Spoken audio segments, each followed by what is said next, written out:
ካለቃችሁ ከሚካኤል በቀር የሚያጸናኝ የለም ይላል። ቅዱስ ሚካኤል መጣለት ለቅዱስ ገብርኤል። ከዛስ አጋንንት ሰራዊት አጋንንትን አዋረደ። እንኳን ለእኔና ለእናንተ ለደካሞቹ ለመልአከ ብስራት ለቅዱስ ገብርኤል እንኳን ሳይቀር ቅዱስ ሚካኤል አስፈልጎታል። ለመልአክ መልአክ አስፈልገው። መልአክ አያስፈልገኝም ልትል የምትችል አንተ ማን ነው የምትሆን? ቅዱስ ገብርኤል እንኳን ይህንን ካለ ካለቃችሁ ከሚካኤል በቀር የሚያጸናኝ የለም ካለ አንተ ማን ሆነ ነው ሚካኤል ምንድን ነው የምትለው? መልአክ አያስፈልገኝም ለማለት ትደፍራለህን? ጨረሻው ዘመን ስለ ሕዝብ ልጆች የሚቆመው ታላቁ አለቃ ሚካኤል ሲመጣ አታስፈልገኝም ትለዋለህን? በለው። አንተ አታፍርም ትለዋለህ? እኔ በቃለሁ ሚካኤል ልትለው እኮ ትደፍራለህ፣ አታፍርም። መዳንህን እንድትወርስ ለማገዝ ሲመጣ አልፈልግም በለው። እስኪ እመኑኝ፣ እንደዚህ እኮ ነው እያሉ ያሉት። ይሄን ትዕቢት አትተውምን? ይሄን ድፍረት አትተውምን? ሰዎች ሁሉ ሊድኑና እውነትን ወደ ማወቅ ሊደርሱ በሚወድ በእግዚአብሔር ዘንድ ደስ የሚያሰኝ ጸሎትና ልመና ምልጃቸው አያስፈልገኝም ትላለህን? ምን አይነት ትውልድ እንደተነሳ! ትዕቢተኛ ትውልድ፣ እቦይ ትውልድ፣ የእግዚአብሔርን ቃል የማያውቅ ትውልድ፣ የረከሰ ትውልድ። ይቅርታ አድርጉልኝ። ጸጋ እግዚአብሔር የተለየው ከመንፈስ እግዚአብሔር የራቀ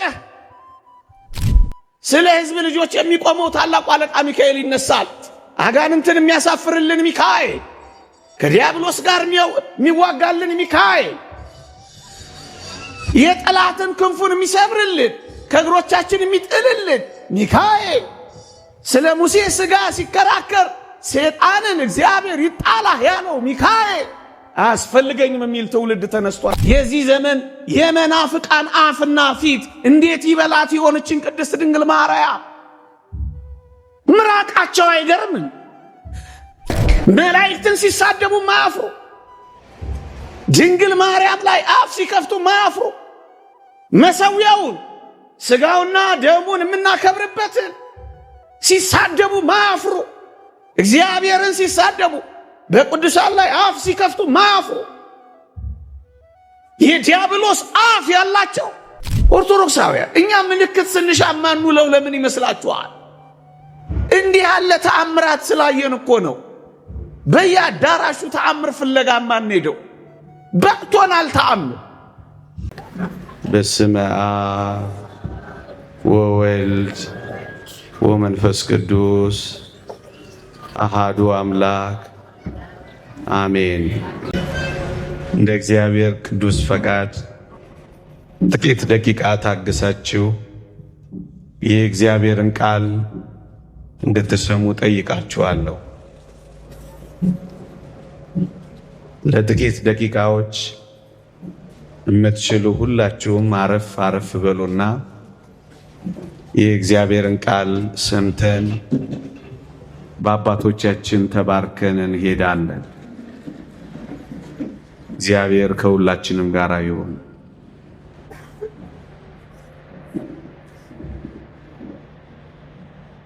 ከዚች ዓለም ገዢዎች አንዱስ እንኳን ይህን ጥበብ አላወቀውም። አውቀውትስ ቢሆን የክብርን ጌታ ባልሰቀሉትም ነበር። የሐዋርያው የቅዱስ ጳውሎስ መልእክት ወደ ቆሮንቶስ ሰዎች አንደኛ ቆሮንቶስ ምዕራፍ 2 ቁጥር 8 አውቀውትስ ቢሆን የክብርን ጌታ ባልሰቀሉትም ነበር። የትምህርታችን ርዕስ ነው። ጥቂት ቁም ነገሮችን እንድናገኝ ከመስቀሉ ጋር በተያያዘ ይህንን ርዕስ መርጬዋለሁ። ቅዱስ አግናጤዎስ ምጥው ለአንበሳ ተሰጥቶ በሰማዕትነት ያረፈ አባታችን እንዲህ ብሏል። እግዚአብሔር ሦስት ነገሮችን ሦስት ሁነቶችን በዝምታ ፈጽሟቸዋል ይላል። እደግመዋለሁ። ሦስት ሁነቶችን በዝምታ በስውር ፈጽሟቸዋል ይላል። አንደኛው የእመቤታችን የቅድስት ድንግል ማርያም ዘላለማዊ ድንግልና ነው። እናት ስትሆን ድንግል፣ ድንግል ስትሆን እናት፣ ይህንን እግዚአብሔር በዝምታ በስውር ፈጽሞታል ይላል። ሁለተኛው የጽንሱ ነገር ነው። እመቤታችን ቅድስት ድንግል ማርያም ጌታችንን ስትጸንስ አጋንንትም አይሁድም አላወቁም። በዝምታ በስውር ፈጽሞታል የመጸነሱን ነገር።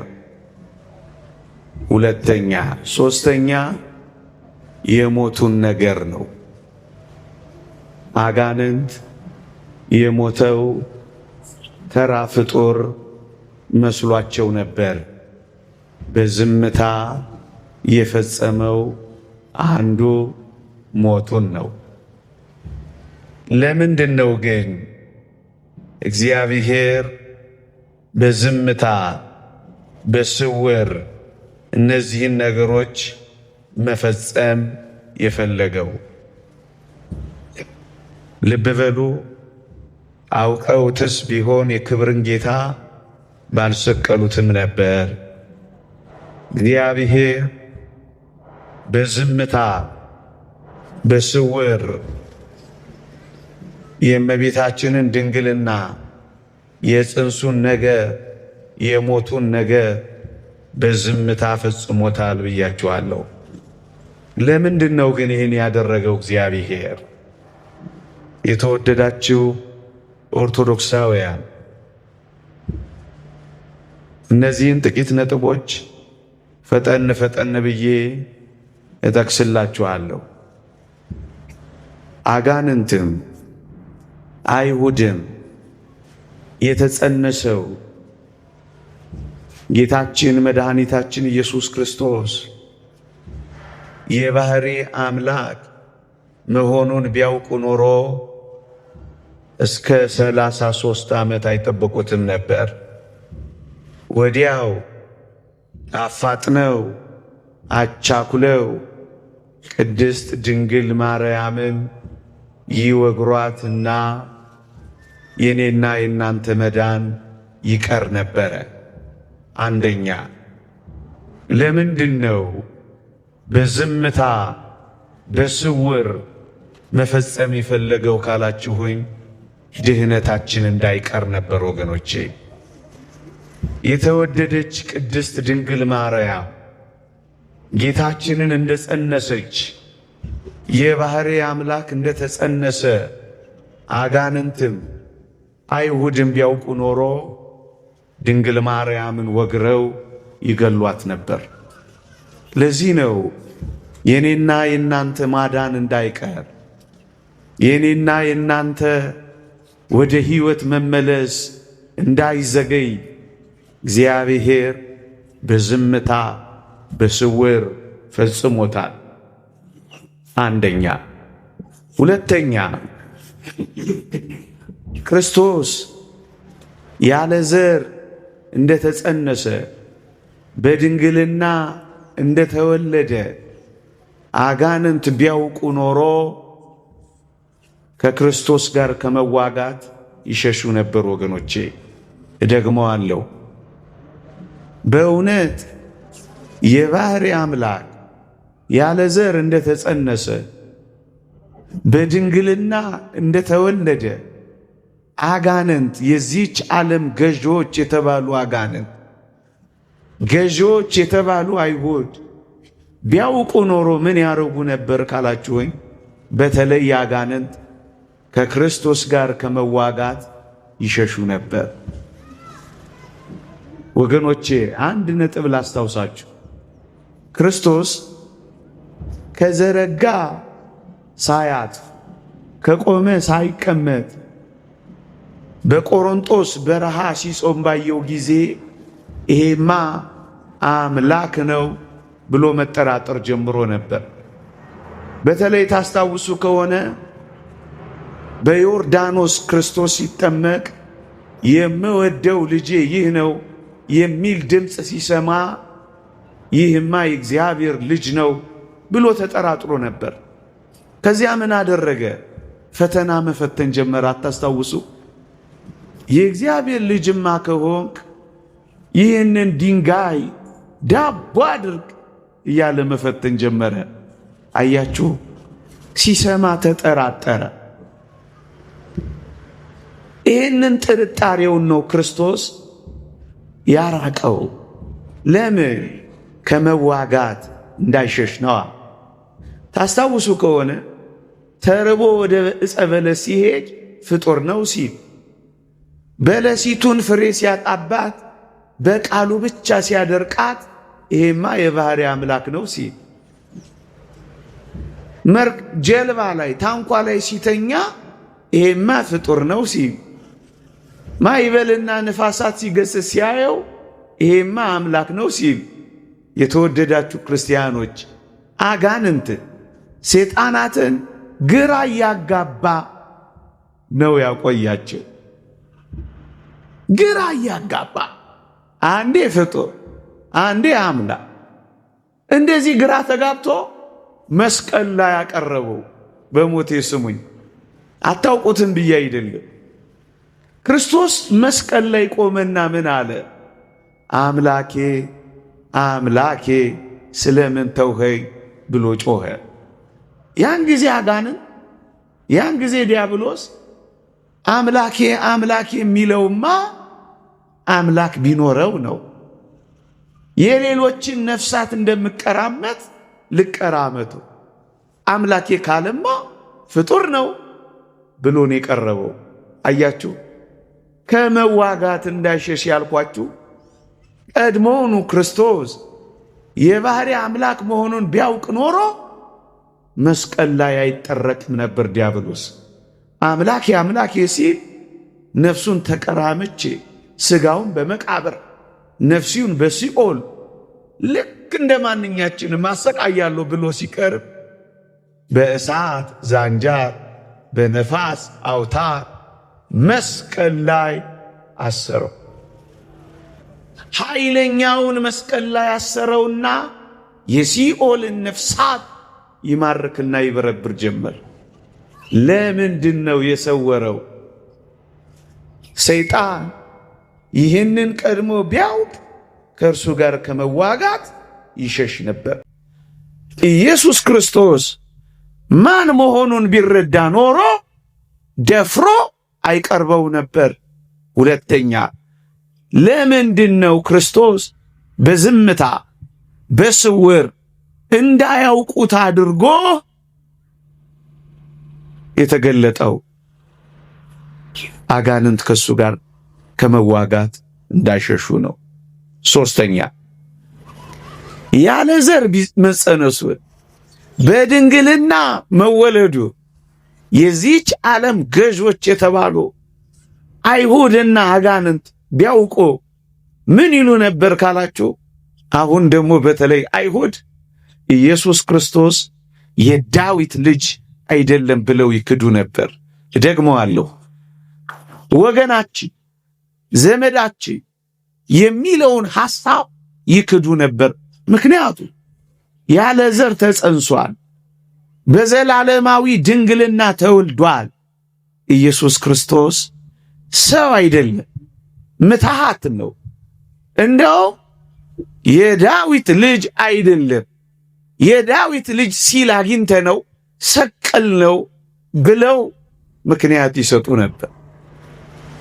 ሶስተኛ፣ ለዚህ ክህደታቸው ምክንያት ሲያሳጣቸው በዝምታ በስውር ቀስ ብሎ ሰው ሆነ። ወገኖቼ የተወደዳችሁ ክርስቲያኖች ወመጻ እምዘራ ዳዊት በሥጋ ከዳዊት ዘር በሥጋ መጣ ይላል ቅዱስ ጳውሎስ። ሰው ሆኖ የተገለጠው ከዳዊት ዘር ነው። የዳዊት ልጅ የአብርሃም ልጅ የኢየሱስ ክርስቶስ ትውልድ መጽሐፍ ይላል መጽሐፍ ቅዱሳችን። ይህንን የዳዊት ልጅ መሆን ከዳዊት ወገን መወለዱ ይክዱ ነበር ወገኖች። ለክህደታቸው ለመስቀላቸው ምክንያት ያገኙ ነበር። ለዚህ ነው በዝምብታ፣ ለዚህ ነው በስውር የፈጸመው። አንድ ነገር ልንገራችሁና ላብቅ። ማን ነው? ወደ ሌላው ነጥብ ልሸጋገር። ስሙኝ፣ በጣም ይጠቅማችኋል። አንዳንዴ እንዲህ አይነት ዕውቀታዊ ነገሮችን መስማት ይገባ ነው። እዩ፣ ክርስቶስ በሥጋ አባት የለው። ዮሴፍ፣ ቅዱስ ዮሴፍ አባቱ አይደል። ክርስቶስ ከወንድ ዘር የተወለደ አይደል። በሰማይ እናት የለው፣ በምድር ደግሞ አባት የለው። ለሴት ለመጽነሷ የወንድ ዘር ምክንያት እንደሚሆናት ለድንግል ማርያም መጽነስ የወንድ ዘር አላስፈለጋት እና እንዴት ሆነ ካላችሁኝ ከመንፈስ ቅዱስ ጸንሳ ተገኘች ይላል ማቴዎስ ወንጌል ምዕራፍ 1 ቁጥር 18። ታዲያ ከወንድ ዘር ካልተወለደ የእመቤታችን የዘር ሐረግም በመጽሐፍ ቅዱስ ላይ ካልተጠቀሰ የዘር ሐረጓ በአይሁድ ልማድ የሴቶች የዘር ሐረግ አይዘረዘርም። መጽሐፍ ቅዱስ ላይ ካልተጠቀሰ ክርስቶስ ከዳዊት ወገን መሆኑ በምን ተረጋገጠ የሚል ጥያቄ ሊነሳ ይችላል። ስሙኝ፣ ጥያቄውን ልድገምላችሁ። የድንግል ማርያም የዘር ሐረግ ከዳዊት ወገን መሆኗ አልተዘረዘረም። ቅዱስ ዮሴፍ ደግሞ በሥጋ አባቱ አይደለም። ታዲያ ጌታችን ከዳዊት ወገን መሆኑ በምን ታወቀ ካላችሁ ሆይ አንድ ቃል መጽሐፍ ቅዱስ ይጠቁመናል። እንዲህ ይላል፣ ከዳዊት ወገን ለሆነው ዮሴፍ ለሚባል ሰው ወደ ታጨች ወደ አንዲት ድንግል ይላል። ቅዱስ ገብርኤል ያበስራት ወዴት እንደሄደ ሲነግረን ከዳዊት ወገን ለሆነው ዮሴፍ ለሚባል ሰው ወደ ታጨች ወደ አንዲት ድንግል ይላል። ዮሴፍ ከዳዊት ወገን መሆኑ ተጠቅሷል። ታዲያ ዮሴፍ ነው እንጂ ከዳዊት ወገን መሆኑ የተጠቀሰው የድንግል ማርያም ከዳዊት ወገን መሆን እኮ አልተጠቀሰም። ሁለተኛው ጥያቄ ነው። ይሄንን የሚመልሰው የአይሁድ ባህል ነው። እሱ ምንድን ነው? በኦሪቱ በአይሁድ ባህል መተጫጨት ከአንድ ነገድና ከአንድ ወገን ነው። ደግሞ አለው የሚተጫጩት ከአንድ ወገንና ከአንድ ነገድ ነው። ያ ማለት ቅዱስ ዮሴፍ ከዳዊት ወገን ከሆነ ቅድስት ድንግል ማርያም ከዳዊት ወገን መሆኗ የታወቀ ነው። ምክንያቱ በኦሪቱ የሚተጫጩት ከአንድ ነገድ ከአንድ ወገን ስለነበረን። እንዴ ሶስተኛ ጥያቄ፣ ምናልባት ቅዱስ ዮሴፍ ተሳስቶ ወይም ሕገ እግዚአብሔርን ጥሶ አጭቶስ እንደሆነ የሚል ጥያቄ ደግሞ ሊነሳ ይችላል። የኢትዮጵያ ኦርቶዶክስ ተዋሕዶ ሊቃውንት እጅግ በጣም የተራቀቁ ናቸው። ምን ብሎ ይመልሳል ሊቁ ዮሐንስ አፈወርቅ? እንዲህ ይላል፣ ቅዱስ ዮሴፍ እንኳን እንዲህ ያለ ከበድ ያለ ስህተት ሊሳሳት ቀርቶ ይላል አንድ አስደናቂ ቃል ያነሳል። ምን ይላል? ከሱ እንዳልጸነሰች ድንግል ማርያም እያወቀ ሊያስወግራት ሊያስገድላት አልፈለገም ይላል።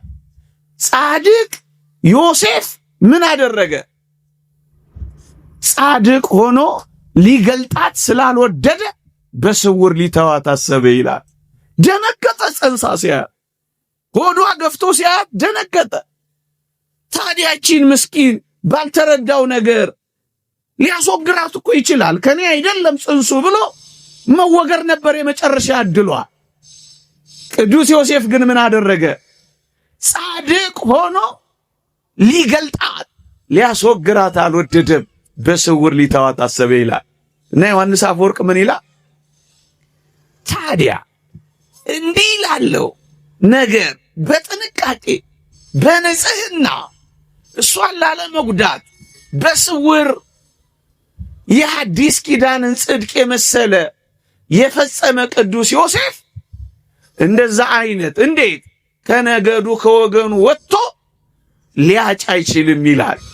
ጥቂቷን ስህተት ለመሳሳት እድል ያልሰጠ ዮሴፍ ትልቁን ስህተትማ አይሳሳትም ይላል። እኔ ሶስተኛውን ነጥብ ልጥቀሰው።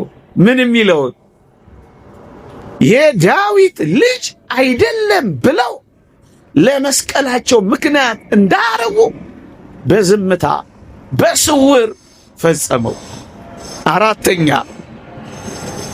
የተወደዳችሁ ክርስቲያኖች ክርስቶስ ገና እንደተጸነሰ የባህሪ አምላክ መሆኑን ያለ ዘር መጸነሱን በድንግልና መወለዱ ይህንን አስደናቂ ተአምራት በማኅፀን መፈጸሙ አይሁድ ቢያውቁ ምን እንደሚሆኑ ታውቃላችሁ? ይበሳጩ ነበር። በጣም ነበር የሚበሳጩት። የተወደዳችሁ ክርስቲያኖች ታስታውሳላችሁ፣ ጥቃቅን ተአምራቶችን ሲሰራ እንኳን አይሁድ በጣም ነበር የሚናደዱት። ድንጋይ ያነሱ ሊወግሩት ይሞክሩ ነበር።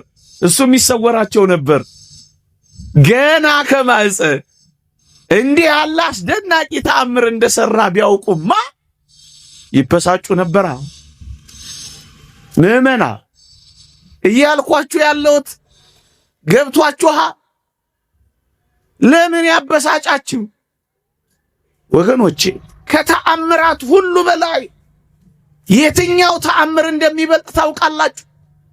ያለ ዘር መጸነስ፣ በድንግልና መወለድ ከተአምራቱ ሁሉ ተስተካካይ የለው። ከሞት ስለመነሳት ካወራችሁ ብዙዎች ከሞት ተነስተው አይተናል። የተአምራት ሁሉ አክሊል ምንድነው ካላችሁኝ፣ በዘላለማዊ ድንግልና መወለዱ ነው ክርስቶስ። ይሄ የተአምራት ሁሉ አክሊል። ኦርቶዶክሳውያን እኛ ምልክት ስንሻማ እንውለው ለምን ይመስላችኋል? እንዲህ ያለ ተአምራት ስላየን እኮ ነው። በየአዳራሹ ተአምር ፍለጋ ማንሄደው። በቅቶናል ተአምር። ያለ ዘር ተጸንሷ በድንግልና ተወልዷ የተወለደበትን ማኅፀን በዘላለማዊ ድንግልና አጽንቷ። ከዚህ በላይ ተአምር ምን አለና ነው የት የምንሄደው? አይመለከተንም እኛ ተአምር። ለዚህ ነው እዚህ ብዙም የማይነገረው ስለ ተአምር። ለምን ያበሳጫቸው? አራተኛው ነጥቤ ነው ወገኖቼ። ክርስቶስ ለማበሳጨት አይደለም የመጣው። የተወደዳችሁ ክርስቲያኖች እንደው በጥላነት እያለማመደ እኮ ነው ያቆያቸው። እንዴት? ድንግሊቱ ስለምትወልድ መካን የሆኑ ሴቶችን እንዲወልዱ እያደረገ ነበር ያቆየው። ለምንድን ነው እነ ሳራ የወለዱት? መካኖቹ እነ ሐና የወለዱት ዝም ብሎ ይመስልሃል? አይደለም። ድንግሊቱ ስለምትወልድ ነው ወገኖቼ።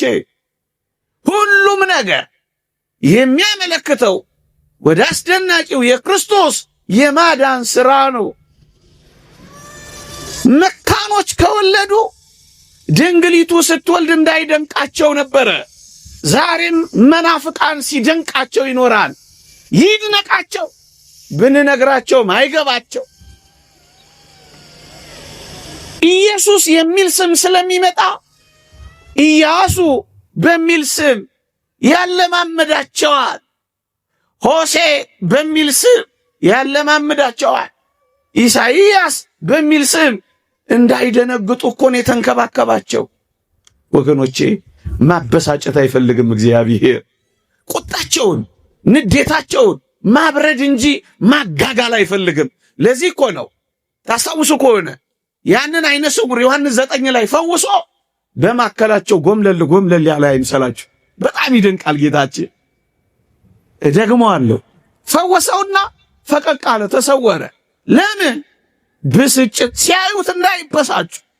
እኛ እኮ ማበሳጨት ነው ስራችን። ቆይ ነገሌ ላናዳቸው፣ ቆይ ነገሌ ላበሳጫቸው፣ ቆይ ነገሌ ላቃጥላቸው፣ ቆይ ስኬቴን አሳይቼ እነገሌ ላሳፍራቸው። አቤት አቤት አቤት! ክርስቶስ እንዲህ ያለ ድንቅ ሥራ እየሰራ ስውር ነው የሚለው። መታየት እንኳን አይፈልግም ወገኖቼ፣ መደነቅ አይፈልግም፣ ማበሳጨትም አይፈልግም።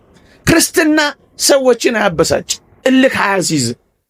ይሄ አንዳንዴ በዓላት ላይ ያለው ሽሚያችን አንዳንዴ ማበሳጨት ኢትዮጵያ ውስጥ ይሄ መበሻሸቅ ነው የሚባል እንደዛ ይመስላል። ምን አገባን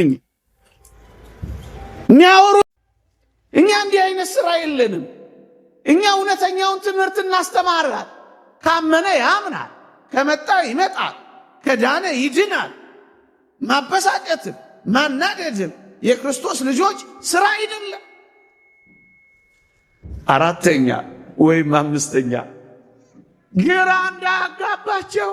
እንዴት ይደንቃል! የገዛ ራሱ የሆነውን ሕዝብ ግራ እንዳያጋባው ነው በዝምታ በስውር የፈጸመው። ለምን ግራ ያጋባቸው? በሞቴ ከፍ ብሎ በፈጸመው ነገር ሁሉ ግራ ሲጋቡ ነበር። አሁን ግን ያለ ዘር ተጸንሶ በድንግልና ተወልዶ ቢያዩት በጣም ነው ግራ የሚጋቡ። ለምን ግራ ያጋባቸው? ክርስቶስ ማዳን እንጂ ግራ ማጋባት አይደለም ዓላማው። ማረጋጋት እንጂ ማስደንገጥ አይደለም ዓላማው። ሕይወት መስጠት እንጂ ማስደነቅ አይደለም ዓላማው። የክርስትና ዓላማ ማዳን። የቤተ ክርስቲያን ሕይወት ዓላማ ማስደነቅ አይደለም፣ ማዳን። ለምን ግራ ያጋባቸው? የተወደዳችሁ ክርስቲያኖች ባጭሩ ልጥቀስላችሁ። ለምንድን ነው የሰወረው? ድህነታችን እንዳይቀር ነው። በሞቴ አይዟችሁ፣ ቶሎ ጨርሳለሁ፣ ፀሐይ ላይ አላቆያችሁ። ለምንድን ነው በዝምታ በስውር የፈጸመው? እንዳያውቁ አድርጎ የመጣው ለምንድን ነው? ድህነታችን እንዳይቀር ነው። ለምንድን ነው ደግሞ መዳናችን እንዳይዘገይ ነው። ለምንድን ነው? ወገኖቹን አይሁድ ከክህደት ለመጠበቅ ነው። የዳዊት ልጅ አይደለም ብለው እንዳይክዱ ነው። ለምንድን ነው? ግራ እንዳያጋባቸው ነው። ለምንድን ነው? አጋንንት ከእሱ ጋር ከመዋጋት እንዳይሸሽ ነው። ለምንድን ነው? እንዳያበሳጫቸው። ወገኖቼ እግዚአብሔር የትኛውንም ሥራ ከሠራ እመኑኝ እንዲጠቅመን አድርጎ ነው የሚሠራው። እየሰማችሁ በጣም ሩሩህ፣ በጣም አፍቃሪ፣ በጣም ወዳጅ ነው እግዚአብሔር። ምንም ነገር ከሠራ እመኑት፣ እግዚአብሔርን ተቀበሉት። እንዲጠቅመን ነው የሚሠራው። በሞቴ ሞትን እንኳን ለጥቅማችን እንዳደረገው አታውቁም?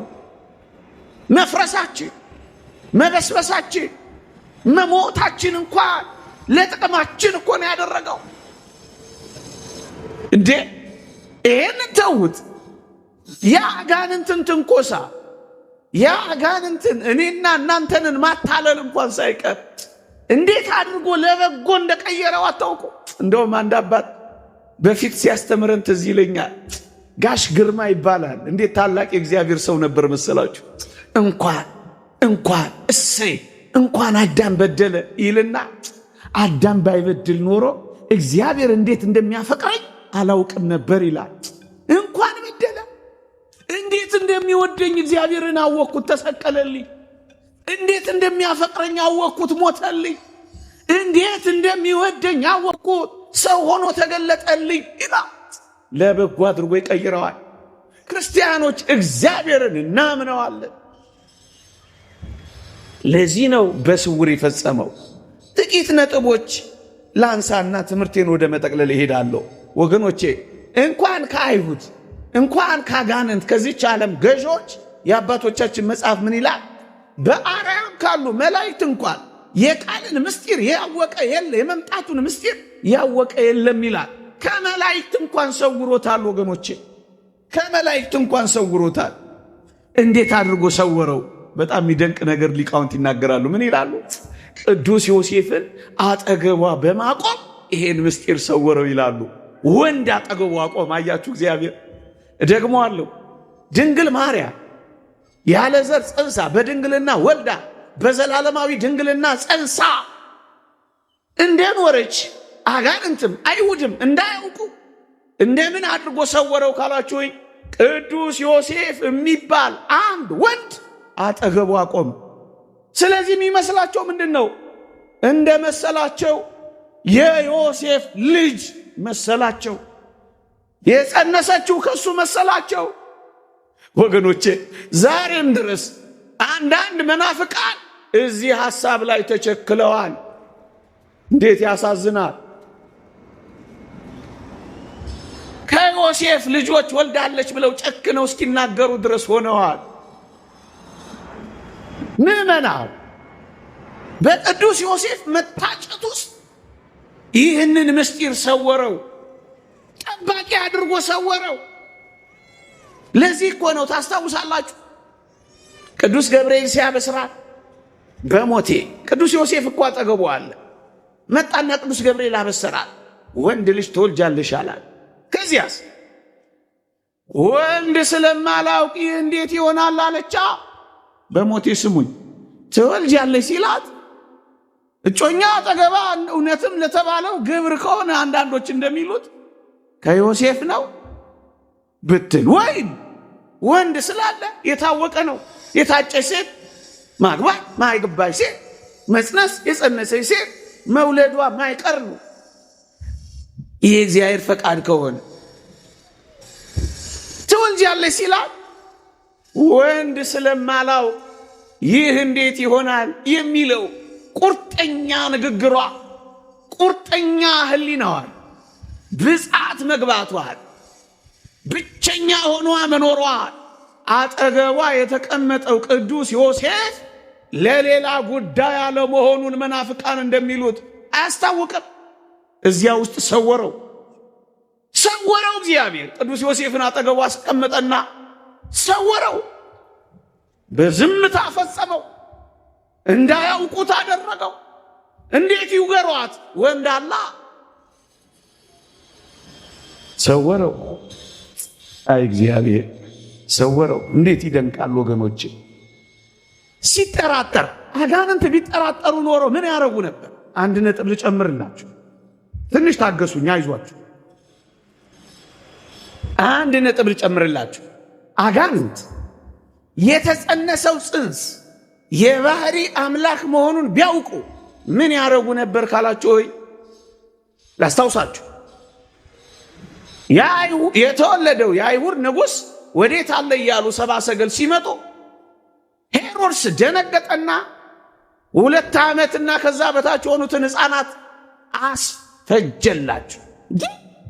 ንጉሥ ተወልዷል እንዴ አለና አስፈጀ። እንግዲህ ተወልዷል የሚል ሲሰማ 144,000 የቤተልሔም ሕፃናትን ካስፈጀ ተጸንሷል የሚለው ቢሰማና ቢጠራጠር ምን ያደርግ ነበር ካላችሁ ወይ የጸነሱ ሴቶችን በሙሉ ሰብስቦ ያስፈጅ ነበር። ለዚህ ነው የሰወረው። ያንተ የኔ የሁላችን ድህነት እንዳይቀር ነው እግዚአብሔር የሰወረው። ከዚህች ዓለም ገዢዎች አንዱ እንኳን ይህን ጥበብ አላወቀው። አውቀውትስ ቢሆን የክብርን ጌታ ባልሰቀሉትን ነበር። ሰወረው። ምዕመናን ሌላ ነጥብ ልስጣችሁ። ሌላ ነጥብ፣ አሁንም ሌላ ነጥብ። በሞቴ እንደው ትንሽ ጠባችሁ ይሆናል። አስሙ። አጋንንት አይሁድ፣ በተለይ አጋንንት ቢያውቁ ኖሮ ምን ያረጉ ነበር? ቢጠራጠሩ ኖሮ ምን ያረጉ ነበር? ላስታውሳችሁ። በዚህ በትንቢተ ዳንኤል ምዕራፍ 10 ላይ ነቢዩ ዳንኤል ክርስቶስ ሰው ስለመሆኑ ራእዩን ሊገልጽለት ቅዱስ ገብርኤል ለነቢዩ ለዳንኤል ራእይ ሊገልጽለት ወደ ነቢዩ ዳንኤል ሄደ ይላል። የፋርስ አለቃ መንግስት ግን 21 ቀናት ተቋቋመኝ ይላል ቅዱስ ገብርኤል ትንቢተ ዳንኤል ምዕራፍ 10 ላይ። ልድገመው። የፋርስ አለቃ መንግስት ግን 21 ቀናት ተቋቋመኝ ይላል። በሞቴ ራእዩን ሊገልጽለት ሲሄድ ተጠራጥሮ የፋርስ አለቃ መንግስት ግን የሚለውን ሊቃውንት አጋንንትና ሰራዊት አጋንንት ቅዱስ ገብርኤልን ይዋጉት ጀመር። ለምን? ራእዩን እንደሚገልጽለት ተጠራጥረው እና ምን ይላል? 21 ቀናት አዘገዩኝ ይላል። ደግሞ አለው 21 ቀናት አዘገየኝ ይላል። እየታገለ እየተዋጋ አትነግርም እያለ ትግል ገጠማ ዲያብሎስ 21 ቀናት አዘገየኝ ይላል። በሞቴ ለራእዩ አጋንንት እንዲህ ከታገሉ ያለ ዘር መጸነሱን ራእዩ መፈጸሙን በድንግልና መወለዱን ቢያውቁ ኖሮ እንዴት ይታገሉ እንደነበር አስቡ። ያዘገዩት ነበር ድህነታችን። ለዚህ ነው እግዚአብሔር በዝምታ በጸጥታ የፈጸመው። እዚህ ጋር ግን አንድ ነገር ሰንቀር አድርጌ ልለፍ። የፋርስ አለቃ መንግስት ግን 21 ቀናት ተቋቋመኝ ይላል። ከዛ ይቀጥልና ምን ይላል መሰላችሁ? ቅዱስ ገብርኤል ከአለቃችሁ ከሚካኤል በቀር የሚያጸናኝ የለም ይላል። ቅዱስ ሚካኤል መጣለት ለቅዱስ ገብርኤል። ከዛስ አጋንንት ሰራዊት አጋንንትን አዋረደ። ቅዱስ ገብርኤል ራእዩን ለመንገር ወደ ዳንኤል በረረ። ቅዱስ ሚካኤልስ ተዋጋቸው፣ አዋረዳቸው። ወገኖቼ እኔ እዚህ ጋር መናገር የምፈልገው ነጥብ ምን መሰላችሁ? እንኳን ለእኔና ለእናንተ ለደካሞቹ ለመልአከ ብስራት ለቅዱስ ገብርኤል እንኳን ሳይቀር ቅዱስ ሚካኤል አስፈልጎታል። ለመልአክ መልአክ አስፈልገው። መልአክ አያስፈልገኝም ልትል የምትችል አንተ ማን ነው የምትሆን? ቅዱስ ገብርኤል እንኳን ይህንን ካለ ከአለቃችሁ ከሚካኤል በቀር የሚያጸናኝ የለም ካለ አንተ ማን ሆነ ነው ሚካኤል ምንድን ነው የምትለው? መልአክ አያስፈልገኝም ለማለት ትደፍራለህን? ይሄን ትዕቢት አትተውምን? ይሄን ድፍረት አትተውምን? ሰዎች ሁሉ ሊድኑና እውነትን ወደ ማወቅ ሊደርሱ በሚወድ በእግዚአብሔር ዘንድ ደስ የሚያሰኝ ጸሎትና ልመና ምልጃቸው አያስፈልገኝም ትላለህን? በመጨረሻው ዘመን ስለ ሕዝብ ልጆች የሚቆመው ታላቁ አለቃ ሚካኤል ሲመጣ አታስፈልገኝም ትለዋለህን? በለው። አንተ አታፍርም ትለዋለህ? እኔ በቃለሁ ሚካኤል ልትለው እኮ ትደፍራለህ። አታፍርም? ሁሉ ይድኑ ዘንድ ለማገዝ የሚላኩ መናፍስት አገልጋዮች አይደሉምን ይላል ስለ መላእክት ሲናገር ዕብራውያን ምዕራፍ 1 ቁጥር 14 ሁሉ መዳን ይወርሱ ዘንድ ለማገዝ የሚላኩ መናፍስት አገልጋዮች አይደሉምን ይላል። መዳንህን እንድትወርስ ለማገዝ ሲመጣ አልፈልግም በለው። እስኪ እመኑኝ፣ እንደዚህ እኮ ነው እያሉ ያሉት። ስለ ሕዝብ ልጆች የሚቆመው ታላቁ አለቃ ሚካኤል ይነሳል። አጋንንትን የሚያሳፍርልን ሚካኤል፣ ከዲያብሎስ ጋር የሚዋጋልን ሚካኤል፣ የጠላትን ክንፉን የሚሰብርልን ከእግሮቻችን የሚጥልልን ሚካኤል፣ ስለ ሙሴ ሥጋ ሲከራከር ሰይጣንን እግዚአብሔር ይጣላህ ያለው ሚካኤል አያስፈልገኝም የሚል ትውልድ ተነስቷል። አያሳዝንም? እንኳን ቅዱስ ሚካኤል አንተ ለእኔ እንደምታስፈልገኝ አያውቅም። እኔ ለአንተ እንደማስፈልግ አታውቅም። ምን አይነት ትውልድ እንደተነሳ! ትዕቢተኛ ትውልድ፣ እቦይ ትውልድ፣ የእግዚአብሔርን ቃል የማያውቅ ትውልድ፣ የረከሰ ትውልድ። ይቅርታ አድርጉልኝ፣ ጸጋ እግዚአብሔር የተለየው ከመንፈስ እግዚአብሔር የራቀ ወንበዴ። ይቅርታ ለቋንቋዬ፣ መሳደቢያ አይደለም፣ እውነት ነው። እንተዋወቃለን። መላእክትን ሲሳደቡ ማያፍሩ፣ ድንግል ማርያም ላይ አፍ ሲከፍቱ ማያፍሩ፣ መሠዊያውን ሥጋውና ደሙን የምናከብርበትን ሲሳደቡ ማያፍሩ፣ እግዚአብሔርን ሲሳደቡ በቅዱሳን ላይ አፍ ሲከፍቱ ማያፍሩ፣ የዲያብሎስ አፍ ያላቸው ምን ማድረግ ይቻላል? ይህን ልናስቆመው ግን አንችልም ምእመናን። ይህ ይቀጥላል። አትደንግጡ፣ አትታው፣ አትበሳጩ። ይልቅ ቀኑ እየቀረበ እንደሆነ ወቁ። ትንቢታቱ እየተፈጸመ እንደሆኑ ተረዱ። እግዚአብሔር ማደሪያው ይሳደብ ዘንድ አፍ ተሰጠው የሚለው ቃል ታዲያ በዚህ ካልተፈጸመ በምን ሊፈጸምልህ ነው? በምን ይፈጸም? እንዳይፈጸም ልከለከለው እችላለሁ? እኔ ማን? እንዳይፈጸም ሊከለክሉ ይችላሉ መምህር? እሳቸው ማን ናቸው? አይቻልም። ይልቅ በሃይማኖት ጽና፣ ይልቅ በምግባር ቅና፣ ይልቅ እውነተኛ ነው ያስከው በርታ።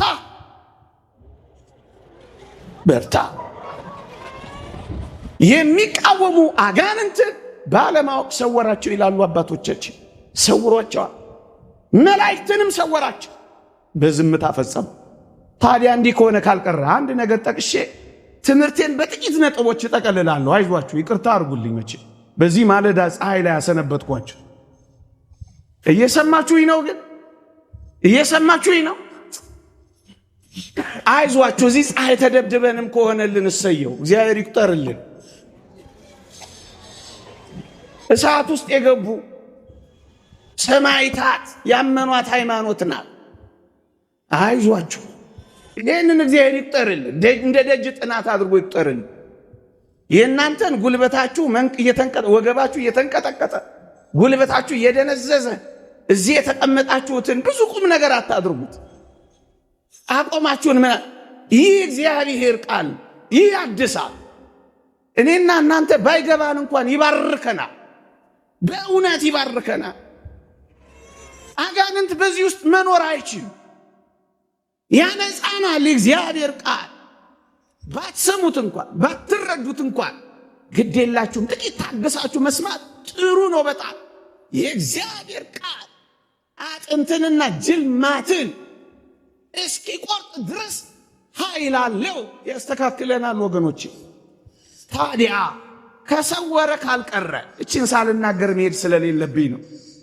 ታዲያ በዝምታ በስውር መፈጸሙ ካልቀረ ለምን ቅዱስ ገብርኤል እንዲያበስራት ፈለገ?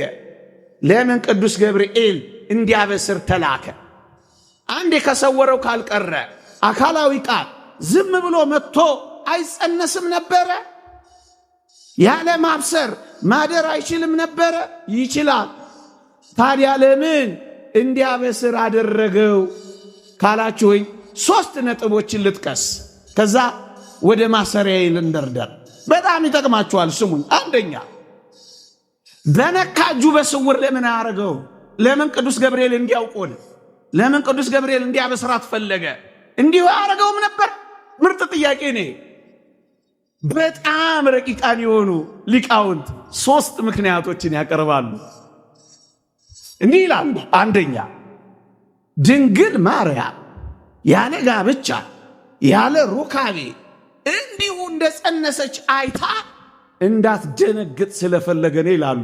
ወዳጆቼ፣ ወገኖቼ፣ አካላዊ ቃል ኢየሱስ ክርስቶስ ያለ ማብሰር ያለ ብስራት ያለ መንገድ እንዲሁ መጥቶ ቢጸነስ ኖሮ ሆዷ ሲገፋ ቅድስት ድንግል ማርያም ምን ትሆናለች?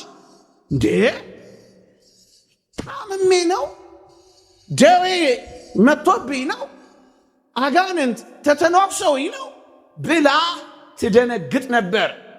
አይሁድ እንዳይደነግጡ የተጨነቀ እግዚአብሔር እናቱን ማስደንገጥ ነበረበት? በፍጹም። ስለዚህ ማብሰር ነበረበት። አንደኛ። ሁለተኛ በድንግልና የምትጸንሰው ምን መሆኑን ማወቅ አለባት። ዋጋ ትከፍላለቻ። ለምን ዋጋ እንደምትከፍል ማወቅ አለባት። በረሃ ለበረሃ ትንከራተታለች። በነፍሷ ሰይፍ ያልፋል። ጽኑ እንባም ታፈሳለች። የአሸዋው ግለት ይበላታል። የአይሁድ ፊት ያቃጥላታል። እኔም ያሳዝነኝ የአይሁድ ፊት ብቻ አይደለም፣ የዚህ ዘመን የመናፍቃን አፍና ፊት እንዴት ይበላት የሆነችን ቅድስት ድንግል ማርያም። ምራቃቸው አይገርምም?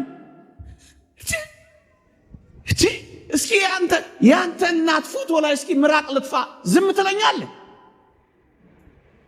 ነው ምናልባት ታመው ሊሆን እንደሚችል ግን እጠረጥራለሁ። መቼም ጤነኛ እንደዚህ አረግ። አሁን የኔን ፎቶ ትረግጠዋለህ? እዛ እኮ በጥንቱ ታሪክ እኮ ንጉሱ እንደዚህ ስዕል ሲያቃልጥ አንድ አባት አነሳና አሉ የንጉሱን ፎቶ ጣለና ረገጠው አሉ። ባለሟሎቹ እንዴት ነው የንጉሱን ፎቶ የምትረግጠው ብለው አነቁት። እንግዲያውስ የጌታዬ የኢየሱስ ክርስቶስንም ስዕል ለምን ረገጣችሁት አላቸዋል። የንጉስ እስኪ እርገጠው፣ እስኪ እዚህ የተሰቀለ የጠቅላይ ሚኒስትሩን ባነር እስኪ ቅደደው፣ ሂድ ፍሬው ቅደደውስ ትቀምሳታል። ነው አይደለም? ነው አይደለም? ነው አይደለም? እውነታዊ ነው። ምድር ላይ እንኳን ወንድ ነህ። ምናልባት ቅድም ያልኳችሁ ነገር ግን እንደሚኖር እርግጠኛ ነኝ። የትኛው የስድቡ የምራቁ የትኛው እንዳትደነቁ። ከዚህ የበለጠ ነው። በክፋት እየባሰ ይሄዳል። በክፋት እየባሱ ይሄዳሉ። በቃ አትደነቁ። እግዚአብሔር ይሄን ስንከላከል እንድንኖር አላደረገን። ምንድነው? እናስተምር፣ እንማር፣ በሃይማኖት እንጽና፣ ንቅና። በቃ አለቀ። ከዛ ራሱ ይጠፋል። እግዚአብሔር ያጠፋዋል። ሁለተኛ በድንግልና የምትጸንሰው ማን መሆኗን እንድታውቅ ነው። ዋጋ ትከፍላለች። ሶስተኛ ነፃ ፈቃዷን ለመጠየቅ ነው በሞት። ይሄ ደግሞ አስደናቂ ምክንያት ነው። ዝም ብሎ መጥቶ ትወልጅኛለሽ ማለት ይችላል አይችልም? ይችላል። እግዚአብሔር እኮ እንኳን እግዚአብሔር ይኸው ንጉሥ ችሎ የለን የመከራ እያበሉ በዓለም ላይ በሙሉ እንደሱ አይደል?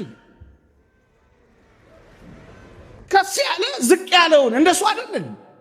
አለቃ ምንዝሩን እንደሱ አይደል እንዴ? እግዚአብሔር ግን እንዲህ አይነት ጉልበተኛ እንዲህም አይነት እብሪተኛ አይደለም። አስወድዶ አስፈቅዶ አስለምዶ እሺ አስብሎ እኮ ነው የሚጸነሰው። እንዴት የሚደንቅ ትሁት አምላክ ነው እናንተ። ነፃ ፈቃዷን እሺ ማለት አለባት። እሺ እሱ ስለመረጣት ብቻ ሳይሆን እሷ መምረጥ አለባት። እሺ ሌሎችን ድህነቶች እሺ ካስባለ ይሄንን በግብታዊነት እጅ ጠምዝዞ ያረገው ምናስ እሺ ያስብላታል። ነፃ ፈቃዷን መስጠት አለባት። ይሁን ማለት አለባት። አሜን ማለት አለባት። እንደውም አንድ ሊቅ ምን ይላል? ሰማይን ምድርን ፍጥረታትን ሲፈጥር እግዚአብሔር ነበር ይሁን ያለው ይልና አሁን በአዲስ ኪዳን ሰውን ሲፈጥረው ግን ይሁን ያለችው እናቱ ናት። ምን ብላ? ይሁንልኝ። ለዚህ 3 ምክንያት ነው ቅዱስ ገብርኤል የተላከው። ልድገመው እንዳትረሱት፣ ልድገመው እንዳትዘነጉት። አንደኛ እንዳትደነግጥ። ጽንሱ የመጣው ከሴጣን መተነኳኮስ ከበሽታ መስሏት እንዳትደነግጥ። ሁለተኛ ማን መሆኑን እንድታውቅ ዋጋ ትከፍላለችና። ሶስተኛ ነፃ ፈቃዷን በእሽታ በይሁንታ መስጠት አለባት። አሜን ማለት አለባት። ትምህርቴን ልጠቅልለው 5 ደቂቃ ብቻ። ሌላ ብዙ ማብራሪያ በጣም ብዙ ነጥቦችን ማንሳት ይቻላል። እኔ ግን መጠቅለያ ይሄን ላድርገው። ከዚህች ዓለም ገዢዎች አንዱ እንኳ ይህን ጥበብ አላወቀውም። አውቀውትስ ቢሆን የክብርን ጌታ ባልሰቀሉት ነበር። ወገኖቼ እኛ ኦርቶዶክሳውያን የምንረዳበትን አእምሮና ዕውቀት እንግዲህ ተረዱ። ምን ይላል አባቶቻችን? አይሁድን፣ አጋንንትን፣ መናፍቃንን፣ አሕዛብን ኢየሱስ ክርስቶስ በተለይ አይሁዳውያን ኢየሱስ ክርስቶስ ጎኑን ሲወጉት ሲያዩ እነሱ የሚያውቁት እንዳቆሰሉት፣ እንዳሳመሙት፣ ጎኑን እንደከፈቱት፣ እንደጎዱት ብቻ ነው የሚያውቁት። እኛስ ኦርቶዶክሳውያን የኢየሱስ ጎን በጦር ሲወጋ ምንድነው ያወቅነው? ምንድነው የተረዳነው ካላችሁ የሱ ጎን ሲወጋና ጎኑ ሲከፈት የገነት በር እንደተከፈተ እናውቃለን ይላል ቅዱስ ኤፍሬም። የገነት በርን የተከፈተልን በቁስሎቹ ውስጥ የመግባት ጸጋ ነው ያገኘነው ይላል ቅዱስ ኤፍሬም። እኛ የምንረዳው እንደዚህ ነው ወገኖቼ። አሕዛብን መናፍቃንን ኢየሱስ ክርስቶስ የመጨረሻውን እስትንፋስ መስቀል ላይ ሲተነፍስ ሲያዩት ያበቃ የሞተ ነበር የመሰላቸው። እኛ ኦርቶዶክሳውያን ምን እንረዳለን በዚህ ውስጥ ካላችሁኝ፣ በሞቴ ኢየሱስ ክርስቶስ መስቀል ላይ ስለ እኔና ስለ እናንተ ፍቅር የመጨረሻውን እስትንፋስ ሲተነፍስ እኛ ኦርቶዶክሳውያን ምን እንደምናውቅ ታውቃላችሁ? የመጀመሪያውን የሕይወት እስትንፋስ እንደገና እንደ አዲስ መጀመራችንን እናውቃለን። የእሱ የመጨረሻ እስትንፋስ የኛ የመጀመሪያ እስትንፋስ የሆነ ይሄንን እናውቃለን። ኦርቶዶክሳዊነት የሚያውቀው ዕውቀት ከይሁዳዊነት፣ ከአሕዛብነት፣ ከአረማዊነት፣ ከመናፍቃን በጣም የተለየ ነው። እነርሱ በመስቀል ላይ ክርስቶስ እንደሞተ ብቻ ያውቃሉ። እኛስ መስቀል ላይ ምን እናውቃለን ካላችሁኝ፣ እውነት ነው ኢየሱስ ክርስቶስ ሞቷል፣ ዲያብሎስ ግን ተገሏል። እደግመዋለሁ፣ ዲያብሎስ ተገሏል፣ ኢየሱስ ክርስቶስ መስቀል ላይ ሞቷል። ለዚህ እኮ ነው አንዳንዶች አባቴ የተገደለበት መስቀል እንደዚህ አይደለም፣ ዲያብሎስን በመስቀል ላይ ጠርቆ ነው ያስወገደው። ዲያብሎስን የመግደያ መሳሪያ ነው የሆነው መስቀል። እግዚአብሔር እንዴት እንደቀየረው ተመልከቱ። መርገምን መሻሪያን ያደረገው ስለኛ እርግማን ሆኖ መርገምን ነው የሻረልን። የመርገሙን መሳሪያ የበረከት አደረገና ቀየረልን። ማፈሪያ ያሉትን መኩሪያ አደረግነውና ጉልላት ላይ አሰቀለን። በምን ቋንቋ እንግለጽ? ቃላት የለንም፣ ማብራሪያ የለንም። ቀየረው። ይሄንን ነው የምናውቀው። በጣም የሚገርም ነገር ልንገራችሁ። በተለይ መናፍቃ፣ በተለይ አሕዛብ አንድ የሚገርም ጥያቄ አላቸው። እናንተ እኮ የሞተ ነው የምታመልኩት ይላሉ። መነሳቱን ማወቅ አይፈልጉ። ለምን እንደሞተ አይገባቸውም። ቅድም እንዳልኳችሁ የተሰወረበት ሕዝብ ነው። አንተ ግን ይቅርታ ለቋንቋዬ ደፍሬ በመናገሬ ክብር ለአባቶችህ ይግባ እንጂ አንተ በርቶልህ ነው እዚህ የተሰበሰብከው። ያልበራላቸው ናቸው ይሏል። ኢንላይትንድ ዋን የበራላት ያቺ ሴት ትዛት ትላችሁ። ገብቶናል። ገብቶን ነው ምንጮኸው፣ ገብቶን ነው ምንናገረው፣ አምነን ነው ምንጮኸው። ሳይገባን አይደለም። ምን ኢየሱስ ፈራ፣ ደነገጠ፣ ተከዘ የሚል ሲያነቡ መጽሐፍ ቅዱስ ላይ የፈራ የተከዘ የደነገጠ ያዘነ ነው እንዴ የምታመልኩት ብለው ሊጠይቁን ይሞክራሉ። እኛ ግን በዚህ ሐሳብና በዚህ ጥያቄ ውስጥ ኦርቶዶክሳዊነት ምን እንደሚያውቅ ታውቃላችሁ? እሱ በመፍራቱ ፍርሃታችንን እንዳስወገደ እናውቃለን። እሱ በመደንገጡ የዘላለም ድንጋጤያችንን እንዳስወገደልን እናውቃለን። እሱ በማዘኑ ሐዘናችንን እንዳጠፋልን እናውቃለን። ይሄ ምን ማለት መሰለ? ክርስቶስ የሥጋን ሕማማት ተቀብሎ ሕማማተ ሥጋ የሥጋን ሕማም ተቀብሏል። ካሳ ክሶልናል። ለሥጋ ብቻ አይደለም። ቆሰለ፣ ታመመ፣ የሾህ አክሊሉ፣ ጅራፉ፣ ንቅሳቱ፣ ችንካሩ እነዚህ ካሳ ክሶልናል። ለሥጋ የሥጋ ብቻ አይደለም። የነፍስን ካሳ በምን ካሰ ካላችሁኝ፣ የነፍስ ሕመም መፍራት ነው። የነፍስ ሕመም መደንገጥ ነው። የነፍስ ሕመም መተከዝ ነው። የነፍስን ካሳ ክሷል። አዎ። እንዴት ሆኖ? ታመማ፣ ማኑ ደግ አዘና፣ ፈራ፣ ደነገጣ፣ ተከዛ። ይህንን አሕዛብ አይረዱትም። እኛስ የነፍስም የሥጋን ካሳ እንደ ካሰ እናውቃለን። ፍርሃታችንን እንዳራቀ እንረዳለን። ርሁቅ አንተም ርሁቃን በስዋሬከ በመሰወርህ ከራቁት የራክ ነህ ይላል ሊቁ። በመሰወሩ ከራቁት የራቀ ነው እግዚአብሔር። ወታለጽቆሙ ለርሁቃን በምህረትከ በምህረትህ ግን የራቁትን ታቀርባለህ ይላል ሊቁ። ከራቅ የእግዚአብሔር ሥራ ይርቅብሃል ወገኔ።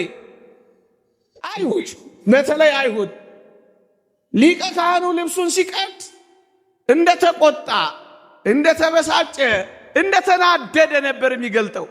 ወገኖቼ ልብ በሉ። የኦሪቱ ሊቀ ካህናት ልብሱን ሲቀድ በክርስቶስ ላይ መበሳጨቱን ነው የሚገልጥ የነበረው። እኛ ግን ክርስቶስ ልብሱን እንዳልቀደደ ስናይ ያኛው ልብሱን በመቅደዱ ክህነቱ እንዳለፈች እንደተሻረች፣ ይሄኛው ግን ልብሱን ባለመቅደዱ ምክንያት ክርስቶስ ባለመቀደዱ ምክንያት ክህነቱ እንዳላለፈች እንረዳለን።